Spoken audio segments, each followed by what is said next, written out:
રાજકોટથી ગોંડલ જતા મુણાવાના ટોલ નાકા પહેલાં 2 કિલોમીટરે આ વખતે ચા નાસ્તા માટેની એક મસ્ત જગ્યા એક્સપ્લોર કરી. સડક પીપળિયાના પાટિયા પાસે ધ ગ્રાન્ડ માલધારી, જેના ગરમા ગરમ મરચાં અને સંભારા સાથેના ગાંઠિયા એ ખાવાની વખતે બહુ મજા આવી. ખાસ કરીને એની જે ચટણી છે એ પણ ગાંઠિયામાંથી બનેલી એકદમ સ્વાદિષ્ટ હતી. જોકે એનું સોફ્ટ નાયલોન ખમણ પણ મને ભાવ્યું.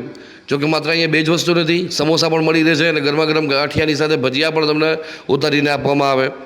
અહીંયા વાત કરતા ટાઈમે મને ખબર પડી કે અહીંયા માત્ર નાસ્તો જ નહીં પણ બપોરે અને રાત્રે અનલિમિટેડ થાળી પણ એકદમ કાઠિયાવાડી ઝાયકા સાથે મળે છે. 4 જાતના શાક, અનેક પ્રકારના સેલેડ, અનેક પ્રકારના અથાણા, સંભારા, ઘણી બધી વસ્તુઓ અહીંયા મળે છે.